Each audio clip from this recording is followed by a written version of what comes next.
Irusumanda black తో కోనసీమ జిల్లా మరోసారి ఉలిక్కిపడింది. గ్యాస్ కారణంగా భారీగా ఎగిసిపడిన మంటలతో జనం భయాందోళనలకు గురయ్యారు.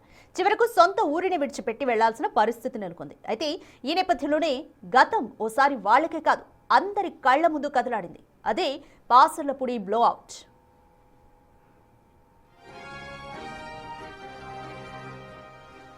1995 జనవరి 8న జరిగిన పాసర్లపూడి బ్లోఅవుట్ ప్రపంచంలో జరిగిన అతిపెద్ద బ్లోఅవుట్ ఘటనల్లో ఒకటి. నాడు జరిగిన ఈ ఘటనను అదుపులోకి తీసుకొచ్చేందుకు 1-2 కాదు ఏకంగా 65 రోజులు పట్టింది. ఓఎన్జీసీ బృందాలే కాదు విదేశీ నిపుణులు రంగంలోకి దిగి సుదీర్ఘంగా శ్రమిస్తే కానీ పాసర్లపూడి బ్లోఅవుట్ కంట్రోల్ కాలేదు.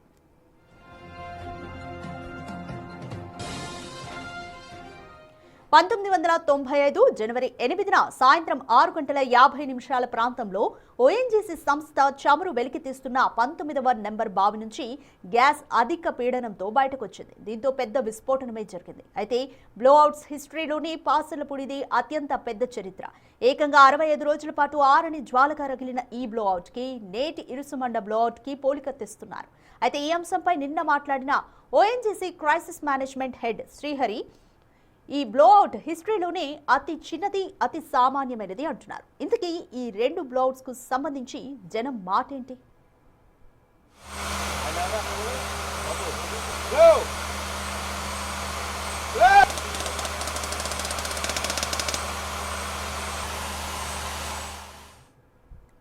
రైట్, మోర్ డీటెయిల్స్ మా ప్రతినిధి రాజేష్ అందిస్తారు. రైట్ రాజేష్, ఇరుసుమండలో ఈ బ్లోఅవుట్ ఇంకా ఎప్పటికీ కంట్రోల్ అయ్యే ఛాన్స్ అయితే కనిపిస్తుంది. అక్కడ నిపుణులు ఏమంటున్నారు, ఓఎన్జీసీ నిపుణులు, అలాగే గ్రామాల ప్రజలు కూడా పాసర్లపూడి ఘటనను గుర్తు చేసుకుంటున్నారు. జనం ఏమంటున్నారు? అంటే కోనసీమతో పాటు దేశాన్ని మొత్తాన్ని కుదిపేసినటువంటి పాసర్లపూడి బ్లోఅవుట్ ఘటనకి ఈ రోజుతో 30 సంవత్సరాలు పూర్తి చేసుకుంది. 1995 జనవరి 8వ తేదీన సాయంత్రం జరిగినటువంటి ఈ ఘటన దేశం మొత్తం కూడా ఉలిక్కి పడేలా చేసిందని చెప్పాలి. ప్రస్తుతం ఆ స్పాట్ వద్ద నేనున్నాను. ఇదే ప్రాంతంలో 1995 జనవరి 8 అంటే ఇదే రోజున సాయంత్రం బ్లోఅవుట్ సంభవించింది. బ్లోఅవుట్ జరిగినటువంటి దానంతా కూడా చూడవచ్చు. ఏ విధంగా ప్రస్తుతానికైతే క్లోజ్ చేస్తుంది. ఇదే ప్రాంతంలో 95లో ఈ బ్లోఅవుట్ అనేది జరిగింది. 65 రోజుల పాటు బ్లోఅవుట్ కొనసాగింది. ఈ బ్లోఅవుట్ని నియంత్రించడం అంటే ఆపడానికి విదేశాల నుంచి నీల్ ఆడమ్స్ అనే వ్యక్తి ఫైర్ ఫైటర్, అతను చాలా ప్రముఖమైన వ్యక్తి. కానీ అతను వచ్చినా కూడా దాన్ని కంట్రోల్ చేయలేని పరిస్థితి. తర్వాత కోటిపల్లి సత్యనారాయణ ఆధ్వర్యంలో ఈ బ్లోఅవుట్ని కంట్రోల్ చేశారు. 65 రోజులు సమయం పట్టింది. దేశం మొత్తం కూడా ఇక్కడికి వచ్చి అనేక ప్రాంతాల నుంచి ప్రజలు వచ్చి ఈ బ్లోఅవుట్ని చూసి వెళ్ళేది ఒక సందర్శన ప్రాంతంగా అప్పట్లో మారిపోయినటువంటి పరిస్థితి. 30 ఏళ్ళు అయిన సందర్భంగా మొన్న ఇరుసుమండలో జరిగినటువంటి ఘటన తర్వాత మళ్ళీ ఈ పాసర్లపూడి ఘటనని ఇక్కడ స్థానిక ప్రజలు, కోనసీమ వాసులు గుర్తుకు చేసుకుంటున్నారు. ఒకసారి ఈ గ్రామస్తులు ఉన్నారు, ఆ రోజు జరిగినటువంటి సంఘటన గురించి వాళ్ళతో మాట్లాడదాము. సార్, 1995 మీ గ్రామంలో ఇదే రోజు ఈ ఘటన జరిగింది. ఆ రోజు ఎగ్జాక్ట్గా ఏం జరిగింది, మీరు చూసారు ఆ ఘటనని? నా పేరు అడపా శ్రీనివాసరావు, మాది ఈ గ్రామం బోడస్కూరు. నేను జిల్లా బీజేపీ ఉపాధ్యక్షుల్ని. 1995 జనవరి 8వ తారీఖున సాయంత్రం 5:30 గంటల సమయంలో మరి విపరీతమైన మంటలు రావడం ఇక్కడ జరిగింది. ఆ మంటలకి అప్పటి వరకు దానికి బ్లోఅవుట్ అని కూడా గ్రామస్తులకు తెలియదు. ఆ సందర్భంలో గ్రామంలో ఉన్న ప్రజలు, అలాగే పక్క విలేజ్ అయినటువంటి గోపాలంక ప్రజలు ప్రాణభీతితో తల్లి పిల్ల కూడా తేడా లేకుండా ఎవరి మట్టుకు వాళ్ళు ప్రాణాలను అరచేతిలో పెట్టుకొని అమలాపురం పారిపోవడం జరిగింది. మరి అంతటి విపత్కర పరిస్థితి ఆ రోజు ఏర్పడినప్పుడు ఓఎన్జీసీ అధికారులు, రెవెన్యూ అధికారులు, పోలీస్ సిబ్బంది గ్రామాన్ని వాళ్ళ చేతుల్లోకి తీసుకోవడం జరిగింది. ఆ రోజు దీన్ని ఈ ఏరియాని ఇంచుమించు 2 కిలోమీటర్ల సరౌండింగు రెడ్ జోన్గా ప్రకటించడం జరిగింది. అప్పుడు ప్రజలకి అసలు ఏం జరుగుతుందో అర్థం కాని పరిస్థితుల్లో మరి ఈ బ్లోఅవుట్ సుమారు 60 అడుగుల ఎత్తు వరకు మంట మండుతూ 65 రోజులు నిరంతరము ఈ గ్రామంలో పగలు రాత్రి కూడా ఒకేలాగా ఉండేది ఆ మంట యొక్క వెలుగుకి. మరి అటువంటి పరిస్థితుల్లో ఓఎన్జీసీ వారు చేతులెత్తేస్తే అమెరికా నుంచి నీల్ ఆడమ్స్ గారిని తీసుకొచ్చి ఈ మంటలు ఆర్పాలంటే ఆయన పెద్ద రిగ్గు కూడా తీసుకొచ్చి శకలాలను తొలగించగలిగారు, కానీ మంటలను అయితే ఆర్పలేకపోయారు. అప్పుడు ఓఎన్జీసీలో పనిచేస్తున్నటువంటి మన తెలుగువాడైన కోటిపల్లి సత్యనారాయణ గారు, ఆయన దువ్వ, ఆయన బృందం మరి నిరంతరము పనిచేసి ఈ బ్లోఅవుట్ని 65 రోజులకి మంటలను ఆర్పడం జరిగింది. అప్పటికి గ్రామస్తులు ఊపిరి పీల్చుకొని ఎవరింట్లకు వాళ్ళకి రావడం జరిగింది. ఈలోపు కొంతమంది ఇల్లులో లూటీలు జరిగిపోవడం కూడా జరిగింది. కొబ్బరి తోటలు ధ్వంసమయ్యాయి, చెరువుల్లో ఉన్న చేపలు రొయ్యలు చచ్చిపోయాయి. అలాగే గ్రామంలో ఉన్న దగ్గరలో ఉన్న ఇళ్ళన్నీ కూడా బీటల వారి సర్వనాశనం అయిపోయి పనులు కూడా లేని పరిస్థితుల్లో ఆ రోజు ప్రజలు ఉన్నారు. మరి ఓఎన్జీసీ వారు ఏం చేశారు అంటే ప్రజలకి ఈ యొక్క సౌండ్ వినిపించకుండా ఉండడానికి చెవుల్లో ఈ రింగులు ఇయర్ బడ్స్ సప్లై చేశారు. తర్వాత అప్పటి ముఖ్యమంత్రి కొత్తగా ఎన్నికైన అప్పుడు ముఖ్యమంత్రి నారా చంద్రబాబు నాయుడు గారు, ఎన్టీ రామారావు గారు ముఖ్యమంత్రిగా అయ్యారు. అప్పటికి ఇంకా ప్రమాణ స్వీకారాలు జరిగాయి, కానీ కొత్త మంత్రివర్గంలో చిక్కాల రామచంద్రరావు గారు మొట్టమొదటిగా ఈ ఊరిని సందర్శించడం జరిగింది.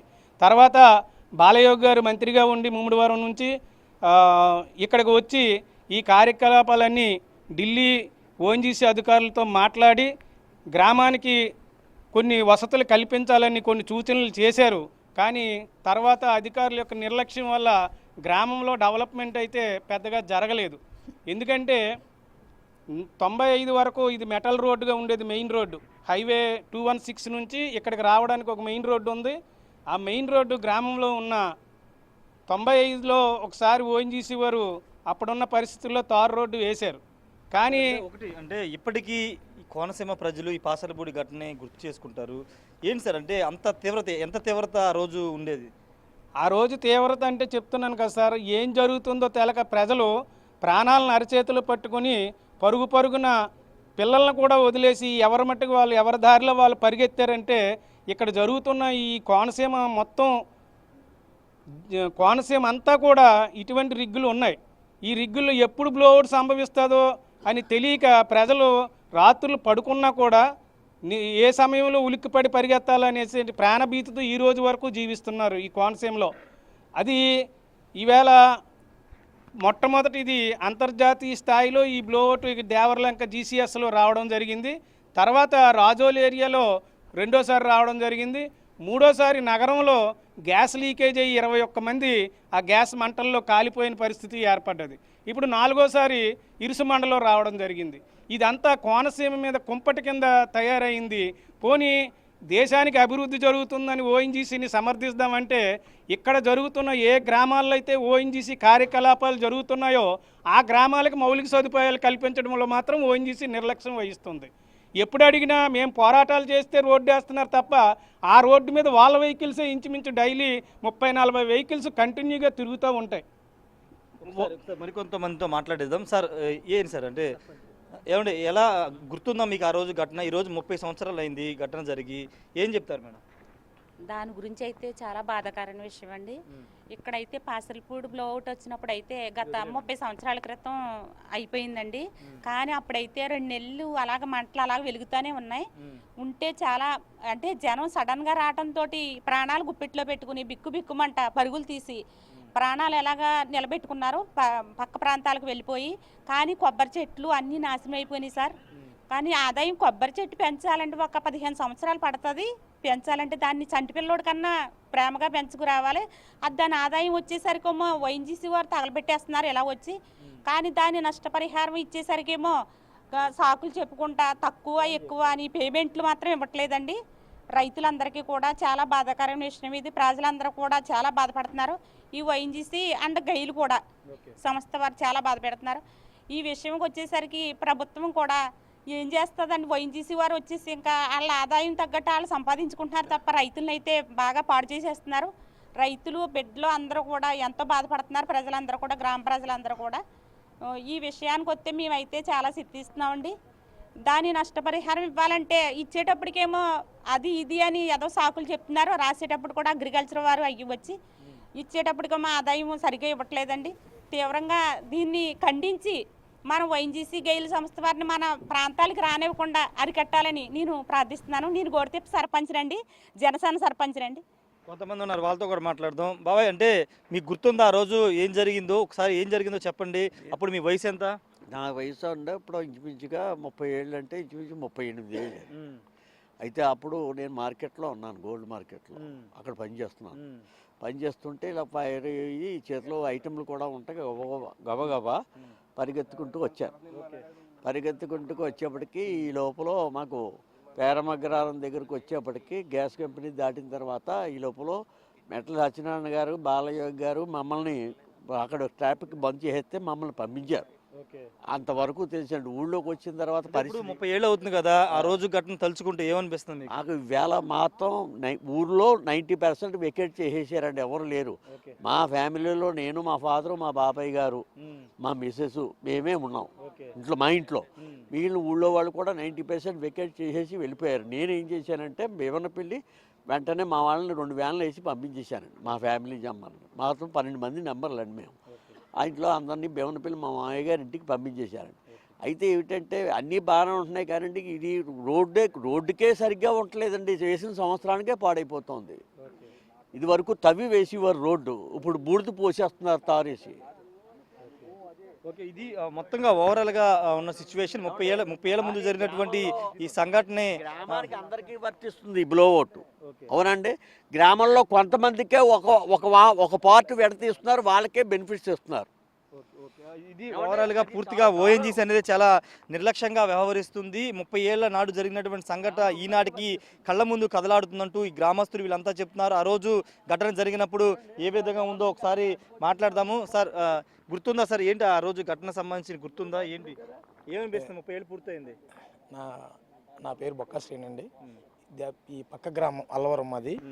ఇది 1995 సంవత్సరం జనవరి 8వ తారీఖు ఆదివారం సాయంత్రం 6 గంటలకు జరిగిన సంఘటన అండి ఇది. అది అలా గ్యాస్ ఫైర్ అయినప్పటికీ అది విపరీతమైన శబ్దంతో, చాలా భారీ శబ్దంతో వచ్చి మంటలు వేసినప్పటికీ ఎవరో ఏం చేస్తున్నారో కూడా తెలియదు. తల్లి పిల్ల తండ్రి ఎవరో సంబంధం లేదండి.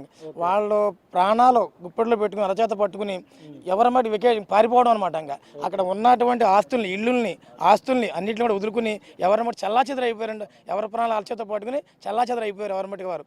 అలాగా కంటిన్యూస్గా 60 రోజులు 65 రోజులు జరిగింది అలా ఫైర్ అవ్వటం.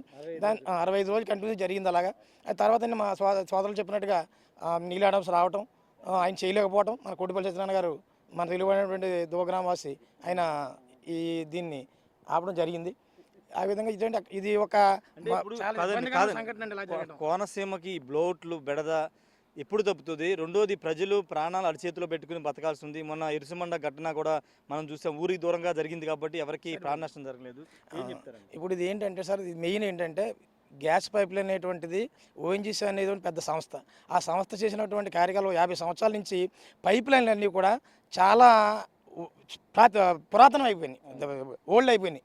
అవి ఏంటంటే వాటిని ఎక్కడెక్కడ ఎన్నాళ్ళు అయినది అవి చూసుకుని దాన్ని రీప్లేస్మెంట్ చేసుకుని జాగ్రత్తగా దాన్ని చేసుకోవాలి తప్ప ఇలా చేసుకుంటే మట్టి ఈ విధమైనటువంటిదే జరుగుతుంటే అది మొన్న రీసెంట్గా జరిగినటువంటి ఈచమంటది గ్రామానికి దూరంగా జరిగింది కాబట్టి పర్వాలేదు. అది ఎక్కడ జరిగినా కూడా ఏ గ్రామాల్లో కానీ గ్రామాల దగ్గర కానీ జరిగి ఉంటే ఎంత ప్రాణ నష్టం జరుగుతుంది, ఎంత ఆస్తి నష్టం జరుగుతుంది అనేటువంటిది అంచనా వేయలేమండి ఎవరు కూడా. దాన్ని అది వీరు ప్రత్యేకమైనటువంటి ఏ గవర్నమెంట్ ఏ ప్రభుత్వాలను కూడా వారు ఓఎన్జీసీ టైఅప్ అయ్యి ప్రజలనే వాళ్ళ ఆస్తుల్ని కూడా కాపాడమని మేమందరం కూడా అందరి తరపున కూడా ప్రజలందరి తరపున కోరుతున్నాం. సార్, మీరు చెప్పండి, అంటే అప్పుడు ఎక్కడ ఉన్నారు మీరు ఈ బ్లోడ్ జరిగినప్పుడు? నాది బోర్డస్కూర్ అండి. నా పేరు పూర్ణచంద్రరావు చండి అంటారు. నేను గ్రామ కమిటీ తెలుగుదేశం పార్టీ అధ్యక్షుడిని బోర్డస్కూర్కి. 1995లో జరిగిన ఈ దురదృష్టకర సంఘటనకి మొత్తం యావత్ గ్రామం అంతా కూడా, అలాగే పక్క గ్రామం అయిన అల్లవరం, గోపాలంక, ఇతర గ్రామాలతో సహా ప్రజలు మామూలుగా లేరు. ఇంకా మేము చచ్చిపోతున్నాం అని చెప్పేసి ఒక భ్రమలో ఉండిపోయారు. ఇంకా మేము అయిపోయాం, ఇంకా మా పరిస్థితి ఇంక వీళ్ళతో ఆక్రమం అయిపోయింది, పెళ్ళం బిడ్డలతో మేము నాశనం మేము కాలిపోతాం అనే ఒక ఆందోళన, ఒక భయంతో మాత్రం ఆ రోజు సంఘటనలో జరిగింది. వాళ్ళందరూ కూడా అదే రకంగా గ్రామాలు ఖాళీ చేసి వెళ్ళిపోయారు. కానీ అప్పటి నుంచి ఇప్పుడు వరకు కూడా ఇటువంటి సంఘటనలు జరిగినప్పుడే ఈ ఓఎన్జీసీ కానీ ఇతరత్ర ఈ గెయిల్ సంస్థలు కానీ స్పందిస్తున్నారు. అలాగే మరి గతంలో ఇప్పుడు ఇరుసుమండి జరిగింది కాబట్టి 4 మాటలు మాట్లాడుతున్నారు సంస్థలు. అలాగే అంతకుముందు పాపం రోడ్డు మీద అమాయకులు వెళ్ళిపోతే ఎక్కడ నగరాన్ని పాపం వాళ్ళు ఏదో అప్పనపల్లి దైవ దర్శనానికి వెళ్ళిపోయి కాదు చచ్చిపోయారు. అప్పుడు జ్ఞాపకం వచ్చింది. ఆ రోజు నుంచి 1990 నుంచి ఇప్పుడు 95 నుంచి ఇప్పుడు వరకు కూడా ఈ సంస్థ ద్వారా మా గ్రామానికి కానీ మా చుట్టుపక్కల గ్రామాలకు కానీ ఏమీ అభివృద్ధి జరగలేదు. తూచా మంత్రంగా ఏదో వేసుకుపోతున్నారు తప్ప ఇక్కడ నుంచి సంపద మా సంపదని వాళ్ళు పట్టుకెళ్తున్నప్పుడు కనీస జ్ఞానం లేకుండా వాళ్ళు ఏదో తూచా మంత్రంగా ఏదో జేబురమ్మలు ఇచ్చేసి చాక్లెట్లు ఇచ్చేసి ఇచ్చినట్టుగా వెళ్ళిపోతున్నారు తప్ప వాళ్ళు మాత్రం ఈ గ్రామాన్ని ఏమీ అభివృద్ధి చేయట్లేదు. అలాగే ఈ గ్రామంతో పాటు ఈ సంపదన ఇక్కడ నుంచి వెళ్తుంది కాబట్టి బాల్స్పూర్ గ్రామం నుంచి వెళ్తుంది కాబట్టి పాసలపూడి సంబంధించింది మా చుట్టుపక్కల గ్రామాలు కూడా వాళ్ళు అభివృద్ధి చేయాలా. ఇదంతా కూడా ఒక రోడ్డు అలా పలచగా పోసుకుని వెళ్తే ఇదంతా కూడా మాకేం ఉపయోగం కాదు. అది అంతా ఓఎన్జీసీ ఈ వాహనాలు వెళ్ళటం వల్లే సర్వనాశనం అయిపోతున్నాయి. ఇప్పుడు మాత్రం నేను మనవి చేసుకుంటున్నాం ఏంటి, ఈసారి మాత్రం ప్రజల యొక్క అభిప్రాయాన్ని గౌరవించి వాళ్ళ పటిష్టంగా ఎన్ని వసతులు చేయాలో డ్రైన్లు, కరెంటు, విద్యుత్తు, స్కూల్సు వగైరా ఎన్ని చెయ్యాలో అన్నీ చెయ్యకపోతే గ్రామం మొత్తం చుట్టుపక్కల గ్రామాల్లో మేము మొత్తం అందరూ కూడా కలిసికట్టుగా ఈ కార్యక్రమాన్ని సాధించి వాళ్ళని ఎంతవరకు మేము చేయవలసిన పరిస్థితి ఉంటుందో మా యొక్క సదుపాయాలు మా సంపద దోచుకుంటున్నారు కాబట్టి మా యొక్క గ్రామాలకు సంబంధించిన సదుపాయాలు రాకపోతే మేము ఎంతవరకైనా సిద్ధం, దానికోసం మేము ప్రాణాలైనా వదిలిపెట్టడానికి సిద్ధంగా ఉన్నామని చెప్పేసి మీ మీడియా ద్వారా హెచ్చరిస్తున్నాం. ఇందాక మనమే అన్నాను, ఇప్పుడు హెచ్చరిస్తున్నామని చెప్పేసి తెలియజేసుకుంటున్నాను. మీరేం చెప్తారు అంటే పూర్తిగా ఘటన జరిగి 30 సంవత్సరాలు ఉంది పాసర్లపూడి ఘటనకి ఈరోజు 30 సంవత్సరాలు ఏం చెప్తారు? నా పేరు కంకిపాటి గోపాలకృష్ణ అండి. నేను అల్లవరం సొసైటీ ప్రెసిడెంట్ జనసేన నుంచి. యాక్చువల్లీ నేను 10th తర్వాత జరిగిన సంఘటన మాది అల్లవరం మెయిన్ రోడ్ పక్కనండి. మేమైతే ఇమీడియట్ విత్-ఇన్ 1 అవర్లో అంతా ఖాళీ చేసి వెళ్ళిపోయాం. ఇవి కంటిన్యూ జరుగుతున్నాయి. మన కాన్సెప్ట్ నుంచే మీకు సెంట్రల్ గవర్నమెంట్ అవ్వచ్చు, గెయిల్ అవ్వచ్చు, ఓఎన్జీసీ అవ్వచ్చు, ఇక్కడ నుంచి తీసుకెళ్తున్నారు. ఇక్కడ ఇంప్లిమెంటేషన్ అన్నది లేదు. మనం అది ఆపేది కాకపోయినా మేమైతే కార్యాచరణ మా పెద్దలందరూ సీనియర్ గారు చెప్పినట్టు, సార్ చెప్పినట్టు కార్యాచరణ ఏదన్నది ఇస్తే మట్టి మేము దానికి కూడా ఉండి మాకు వీళ్ళు చెప్పిన వసతులు ఏది ఇవ్వట్లేదు. ఇక్కడ నుంచి ఎంత పట్టుకెళ్తున్నారు అన్నది అంతా తెలుసు. మినిమం కూడా చేయట్లేదు. సమ్ ఏరియాస్కి వెళ్తుంది బట్ అది కూడా కంప్లీట్గా కాదు. ఇదైతే మట్టుకు మేము కార్యాచరణ అంటూ తీసుకుని మేము ఇంప్లిమెంట్ చేసి దీన్ని మట్టుకు పై వరకు తీసుకెళ్ళాలి. మేము ఇదో ముఖ్యంగా తెలియజేసుకున్నది ఏంటంటే మాకు మినిమం సౌకర్యాలు వాళ్ళు వస్తున్నారు, వాళ్ళకే యూజ్ అవుతుంది. మాకు వాళ్ళే ఉంది, మా మెయిన్ రోడ్డు వేసారు, వాళ్ళకే 90% యూజ్ అవుతుంది. మాకు యూజ్ అంటూ లేదు. ఇది ఓవరాల్గా అందరూ చెప్తుంది. ఖచ్చితంగా ఒక కార్యాచరణ తీసుకుంటాము. ఓఎన్జీసీ కానీ లేకపోతే ఇతర గ్యాస్ సంస్థలు, కేంద్ర ప్రభుత్వం ఇక్కడ సహజ వనరుల్ని తీసుకుని వెళ్తుంది. కానీ ఇక్కడ గ్రామాల అభివృద్ధి కానీ గ్రామాల రక్షణకి, ప్రజల రక్షణకి ఎలాంటి చర్యలు తీసుకోవట్లేదు. 30 సంవత్సరాలు గడిచిపోయినా అనేక ప్రమాదాలు జరుగుతున్నా పట్టించుకోవట్లేదు. ఇప్పుడైనా ఇరుసుమండ గ్రామంలో ఆ ఇన్సిడెంట్ జరిగింది కాబట్టే ప్రభుత్వం కానీ లేకపోతే ఓఎన్జీసీ కానీ సిబ్బంది స్పందిస్తున్నారు, లేకపోతే అసలు పట్టించుకునే వాళ్ళు కాదని చెప్తున్నారు. ఖచ్చితంగా గ్రామాలందరినీ కలుపుకుని ఒక కార్యాచరణ సిద్ధం చేస్తాము, ఖచ్చితంగా పోరాటం చేస్తామని ఇక్కడ ఉన్నటువంటి గ్రామస్తులందరూ చెప్తున్నారు. Power to studio. Right, thank you Rajesh.